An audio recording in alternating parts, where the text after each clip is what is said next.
मनोज जरांगे यांनी मराठा आरक्षणाच्या मागणीवरून पुन्हा एकदा सरकारला उपोषणाचा इशारा दिलाय, मुंबईत धडकण्याचा इशारा दिलाय। या सगळ्या पार्श्वभूमीवरती ओबीसी नेत्यांची काय भूमिका आहे ही आपण जाणून घेणार। आपल्यासोबत प्रकाश शेंडगे, लक्ष्मण हाके आणि अन्य ओबीसी नेते आहेत।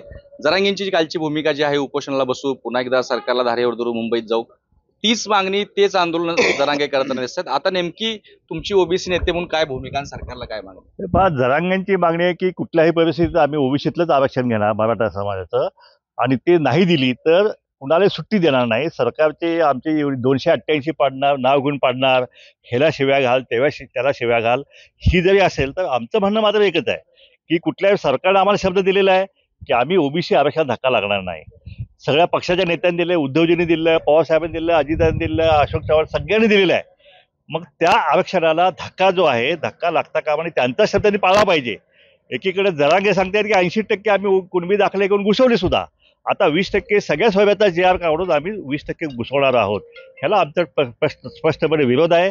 जर सरकारने अशी हिंमत, जर दडपणाखाली येऊन जरांगेच्या जर शासनाचा निर्णय घेणार असेल तर मात्र जे आंदोलन हत्यार जे जरांगे उपसणार आहे, तेच हत्यार जे आहे ते ओबीसी समाज जो आहे संपूर्ण महाराष्ट्रावर उपसल्याशिवाय राहणार नाही, आणि त्याची सगळी जबाबदारी जी आहे ती शासनाकडे असेल।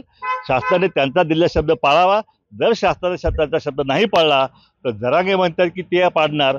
आमची तर 60% लोकसंख्या आहे, पॉप्युलेशन आमचं मतदान 60% आहे। जरांगे मला वाटत नाही जरांगे एखादा आमदार पाडू शकेल, पण ओबीसीने मनात आणलं तर ओबीसी मात्र 288 पाडू पण शकतो आणि 288 निवडून पण आणू शकतो। ही ताकद फक्त ओबीसी मध्ये आहे, हे जरांगे आणि शासनानं सुद्धा लक्षात ठेवावं। एक जरांगेंचे उपोषणाचं जे हत्यार आहे ते तुम्ही देखील अनुभवलं। आता जरांगे पुन्हा तेच उपोषणाची मागणी करून सरकारला इशारा दिलेत। तुम्ही नेमकं या भूमिकेकडे जरांगेंच्या काय बघता? खरं तर जरांगेंच्या भूमिकेकडे पाहण्यापेक्षा या सरकारनं या संविधानाची बांधिलकी जपली पाहिजे। ओबीसींचे हक्क आणि अधिकार टिकवण्यासाठी सरकारनं फॅक्ट काय आहे हे जरांगेंना आणि जरांगेंच्या सल्लागारांना समजावून सांगितलं पाहिजे। कारण उपोषण हे लक्ष वेधून घेण्यासाठी लोकशाहीमधलं शेवटचं हत्यार आहे, आणि हे बोथट होऊ नये। जरांगेंचं भूत आणि या भूतापासून जेवढं लांब पळेल सरकार, हो, एका बाजूला शांततेची भाषा बोलायची, शांतता रॅली काढायची, एका बाजूला उपोषणासारखं जे महात्मा गांधींनी ज्या उपोषणाचा अवलंब केला वारंवार आणि देशाला स्वातंत्र्य मिळवून दिलं, त्याच जरांगेंनी एका बाजूला अर्वाच्य भाषेत लोकनियुक्त मुख्यमंत्र्याला शिवीगाळ करावी, सन्माननीय छगनरावजी भुजबळांना शिवीगाळ करावी, आणि ती कुठं करावी तर ती छत्रपती शिवरायांच्या प्रतिमेसमोर करावी। मला वाटतंय जेवढं इथलं हे सरकार, लोकनियुक्त सरकार, 12 करोड जनतेचं दायित्व असलेलं सरकार, जोपर्यंत या जरांगेंचं भूत मानगोटीवर बसून घेईल, अहो सांगा ना फॅक्ट काय आहे, सामाजिक न्याय काय आहे, सांगत का नाही? म्हणजे ओबीसी नेते नाही दणकावून का सांगत नाही की आम्ही देणार नाहीये आरक्षण सरसकट?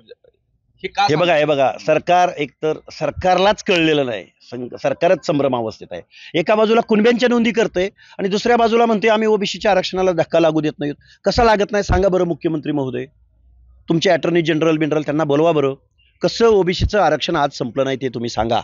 गेल्या 4-5 वर्षापासून इथल्या स्थानिक स्वराज्य संस्थांच्या निवडणुका होत नाहीत, शिक्षकांच्या भरती होत नाहीत, प्राध्यापकांच्या भरती होत नाहीत। तुम्ही आता MPSCची समाज कल्याणच्या पोस्ट काढल्या, एकदा तुम्ही ऍड केली, पुन्हा हा SEBCचा तुम्ही कायदा 10% आणला आणि परत ते ऍड कॅन्सल करून परत तुम्ही री-ऍड करताय आणि परत त्यामध्ये हे इन्क्लूजन या पोस्ट इन्क्लूड करताय। म्हणजे ओबीसीचं सामाजिक न्याय हक्काचं रिझर्वेशन संपवणं हे या लोकनियुक्त मुख्यमंत्र्याकडून होतंय। मुख्यमंत्री फक्त एका विशिष्ट समाजाचेच, एका विशिष्ट वर्गासाठी काम करतात। मुख्यमंत्री 12 करोड जनतेचं काम करतायत, आणि तुम्ही ज्या गोष्टी करताय त्या बेकायदेशीर करताय। सगळ्या सोयऱ्याचा अध्यादेश हा बेकायदेशीर आहे। तुम्ही 10% SEBC दिलंय ते बेकायदेशीर आहे, आणि तुम्ही खऱ्याला खरं जोपर्यंत म्हणणार नाही, जोपर्यंत संविधानाला काय अपेक्षित आहे हे सांगणार नाही, जोपर्यंत सुप्रीम कोर्ट काय म्हणतंय ते सांगणार नाही, जोपर्यंत राज्य मागासवर्ग आयोग आजपर्यंतचे सांगतायत ते सांगणार नाही, राष्ट्रीय मागासवर्ग आयोगाला काय अपेक्षित आहे हे सांगणार नाही, तोपर्यंत या सरकारच्या मानगुटीवर जरांगे नावाचं भूत बसलेलं असेल। मुंबईत जाण्याची तयारी करताय? नाही, मुंबईत येण्याची भाषा त्यांनी केलेली आहे। मुंबई तर आमचीच आहे ना, तिथं आगरी, कोळी, भंडारी, कुणबी, खरे कुणबी तिथं आहे काय, त्यामुळे मुंबई आमचीच आहे। त्यामुळे जे कोणी मुंबईत येणार म्हणतायत पण तुम्ही आमच्या घरात येता हे लक्षात ठेवा म्हणून सांगितलं. त्यामुळे येताना जरा काय समजलं, सर्व तयारीनिशी या. तिथं आम्ही ऑलरेडी बसलेलो आहे. आमचं म्हणणं एवढंच आहे की आमच्या गरीब ह्या 450 जमातींचं आरक्षण आहे ते तुम्ही हिसकावून घेऊ नका. तुमची सत्ता आहे, हित आहे, दिल्लीत आहे. दिल्लीमध्ये तुमचे आता 26 खासदार तुम्ही मराठा साहेब पाठवले आहेत. त्यांना सांगा तिथं आंदोलन करायला. तिथं त्यांना घटना दुरुस्ती करून घ्या म्हणावं. 50% वरचं घटना दुरुस्ती करून घ्या ना. आम्ही कुठं नाही म्हणतोय. तुमचे 10% दिले, आम्ही कुठल्याला विरोध केलेला आहे. पण त्यांना ते नको आहे. फक्त आम्हाला ओबीसीतलंच पाहिजे. ही जी आहे नेसली तर हिरवीच काय, ही भूमिका जी आहे, ही भूमिका, ह्या भूमिकेला आमचा विरोध आहे आमचा.